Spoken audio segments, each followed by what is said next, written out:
right. Oh yes, this ensemble is fabulous. I feel like we're like roommates though, because we've pretty much been living here at the Sarnia Sting, I know, right? right? Uh, at least we're not the ones have to tie the skates up and go. And play, No, right? absolutely. I mean, Holy but crap. we'll still tell them what we think they should be doing. That's It's for darn sure. a hockey. SOO Greyhounds in the house of the Sarnia Sting tonight here at the Hive, and there's a little bit of rivalry between this team. I mean, not as much as maybe some others, but there definitely is some there between these two teams. Last time they were here, we fell down to them by 6-5. And then when we went and saw them, I remember we had that back-to-back weekend, Yep.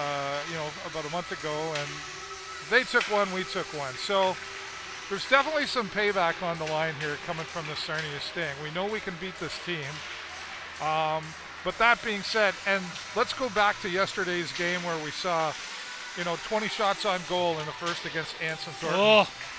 And I've got a couple interesting stories and thoughts to share with you okay, there. that's awesome. I just came from upstairs and I was talking to my friend Bruce, and he said, yeah, 20 shots on goal.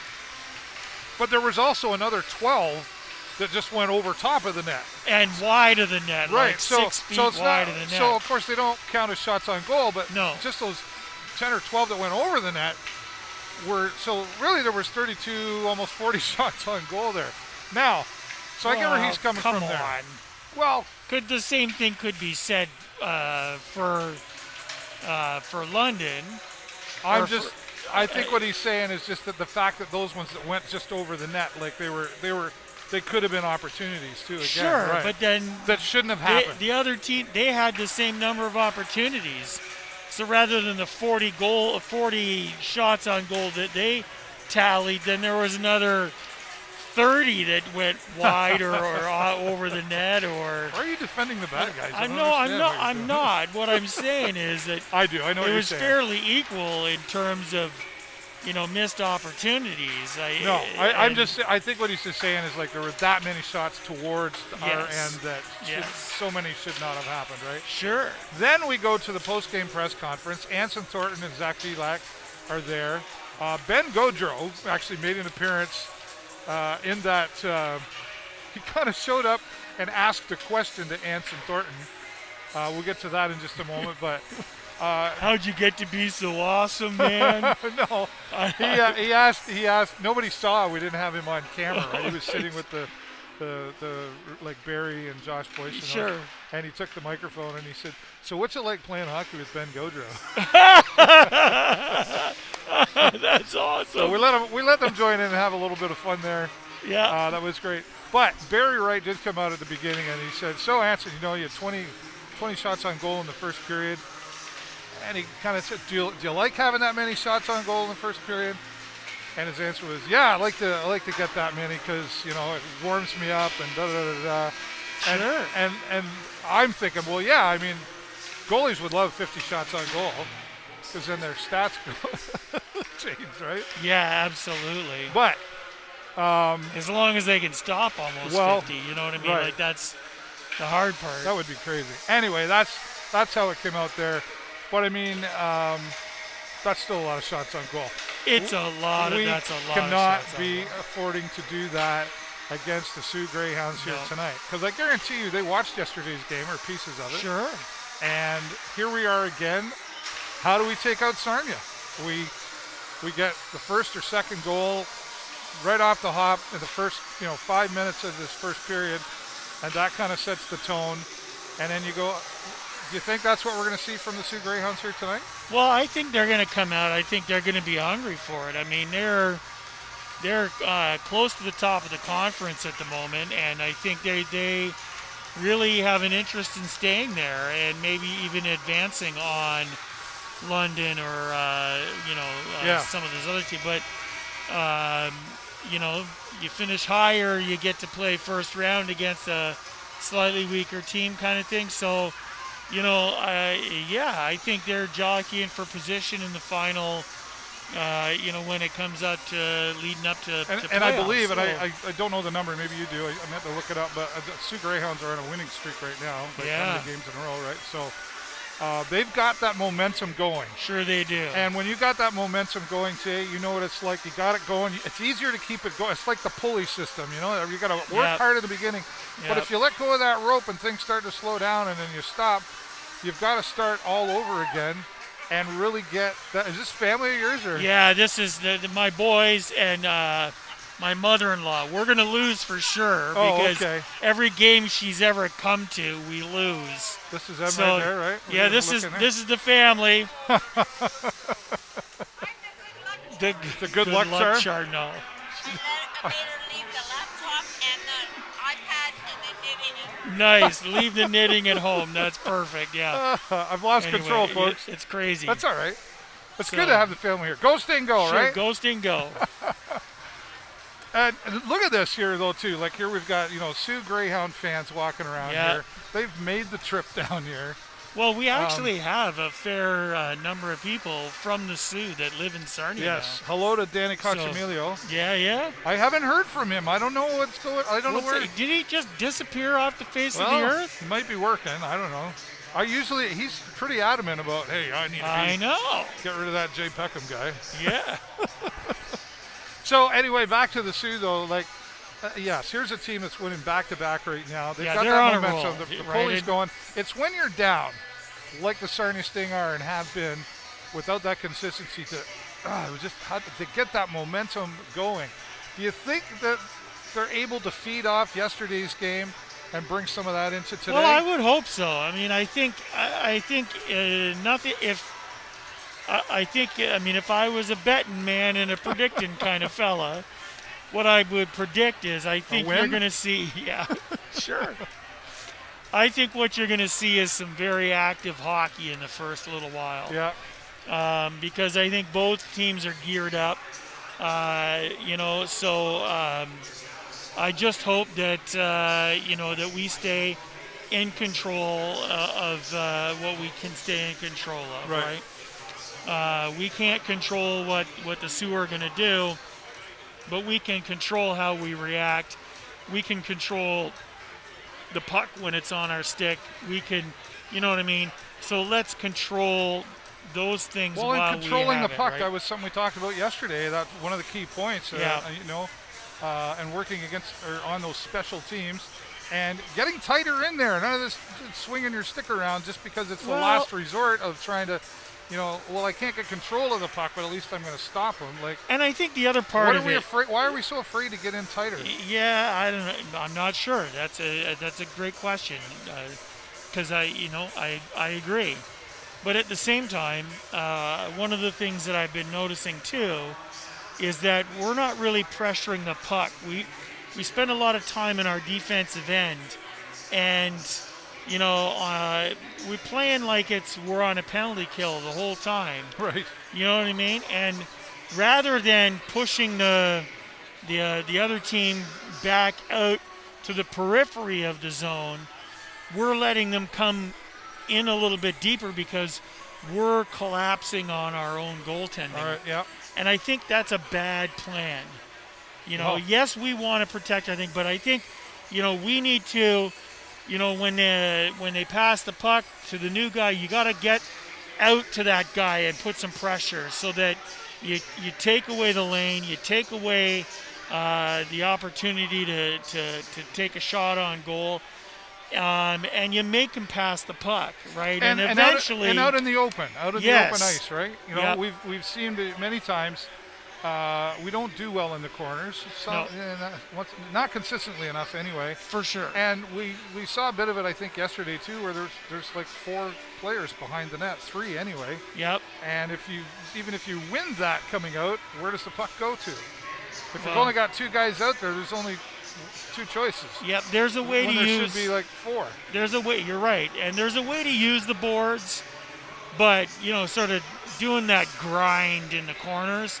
That's what we want to stay away from because it's tiring. Too. It's tiring. It wears guys out, and the potential for injury is really high in those cases. Yeah, good point.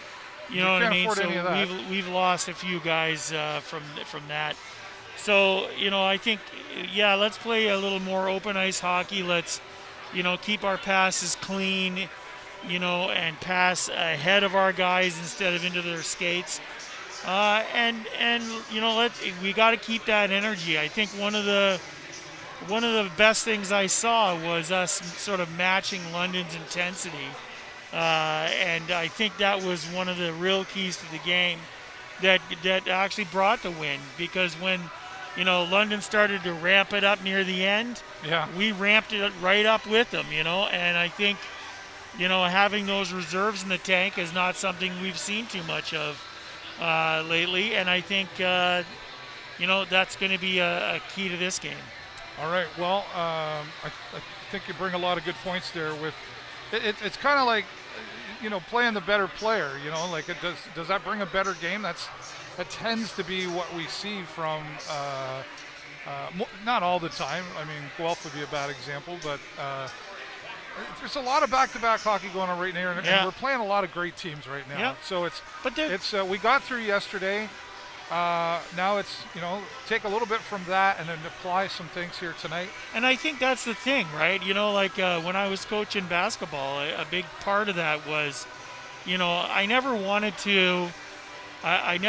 our girls to be the best, and I didn't want them to be the worst, right? Because but play your best. Just play your best, right? But I mean, if you're playing against better players, take what you can learn from that. They're a better player for a reason. Right. What is that reason? And then apply it. You know what I mean? And that'll keep you getting better at what you're doing. What happens? So as far as standings go, like it's do or die time for the Sarnia Sting here. There's not much opportunity left.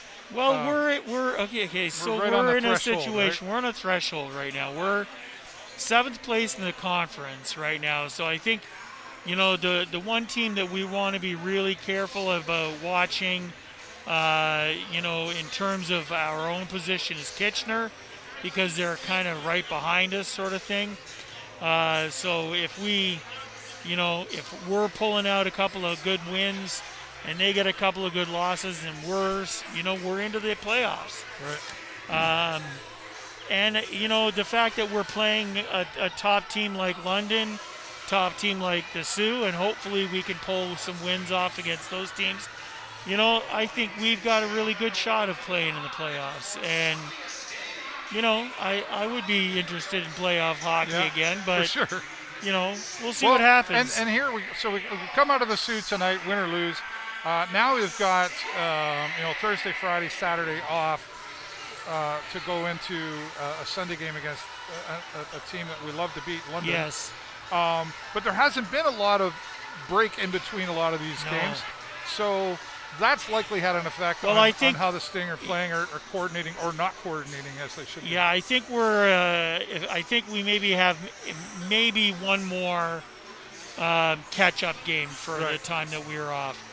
I think we're pretty much done. Erie on a Sunday or something. Yeah, like I want to say it's in early April. But coming out of Sunday after, then there's a whole week off. Yeah. Time to rest. Time to rest. Time to practice. Time to regroup. Time to take what we've learned and build on it. All any practice is really now is probably watching the videotape replays, having conversations. And who knows what else, right? There just hasn't been a lot of time for that regrouping. Sure, like you mentioned there hasn't been a time for regrouping. So that could make a difference. But they got to focus on tonight. On tonight, one game at a time. They're still capable. I mean, there's still opportunity, like you said. Hey, how are you? Yeah. And it's just going to be, can we take advantage of the opportunities and put the puck into that meshy thing, right? The meshy thing. I love that meshy thing. No slouches here tonight. Nope. All right. Inside the red pipes. Right, there you go. I believe Ben Gaudreau's starting for us here again tonight. Woohoo! I didn't get my papers. They were all gone. There's so many scouts here tonight. I saw lots walking around. Normally I go upstairs and there's papers with stats and everything. They're all gone by the time I got there. And my friend Bruce said, oh yeah, there's scouts everywhere tonight. And I was like, why is that? I'm thinking it's probably easier to come to Sarnia than to drive up to the SOO. Well, in some cases, absolutely, right, especially for a lot of the American But teams. a lot of them are here, so you think that plays, knowing when the scouts are here, and knowing there's a lot, whether like, you think that plays a role in how I play out on that ice, knowing that, hey, there's a lot of scouts out there tonight? Well, that's providing they do know that that's the case. Well, I don't. right, I mean, yeah. I'm not convinced that they do. I wouldn't want my players to know. I just want to go out and play. I just want them to go out and play a good game of hockey. Yeah, 10-4. You know what I mean? So let's take what we did yesterday and let's just build on it. And, come out, guns a-blazing. Before we go, here's our, so we're still Ryan Price out tonight, Nolan Yeah, Dillingham, he got game misconduct the other day. Austin Harper, yesterday. Andre Malieven, Ty Moffat, and Nolan DeGursey still out. We're missing Nolan DeGursey. We're missing Nolan Dillingham. Nolan Dan's still been able to step up in there for us. And we're missing Harper, too. I think he's... he was one that was a young fella that young guy really stepped forward and said, hello, I'm right here. Yeah. All right. But lots more playing time for Easton Wainwright, which is great. I love that. Yeah, we'll see what that lineup looks like here tonight. All right, we're going to let you go. We're about 7.5 minutes away from the Sarnia Sting getting underway again against the SOO Greyhounds. Of course, we'll have our post-game press conference at the end of tonight's game, regardless of the outcome. And my friend Jay Peckham will be back to banter and educate me more on sports and hockey, and probably tell you, and maybe the coaches are listening too. I'm going to go find my blue tie, though. Go find your blue tie. I can get you a blue tie if you'd like a blue tie. How many ties do you think I have at home? Lots, I bet. 65. 65? True story. And, Anson Thornton's starting tonight. Excellent. All right, there you go. There's our answers. Good news. Those are all the answers we got for you now. We can tell all you right. more, but it won't make any sense. All right, we'll see you at the end of first period intermission. I'm David Burrows, my friend Jay Peckham. Go Sting, go!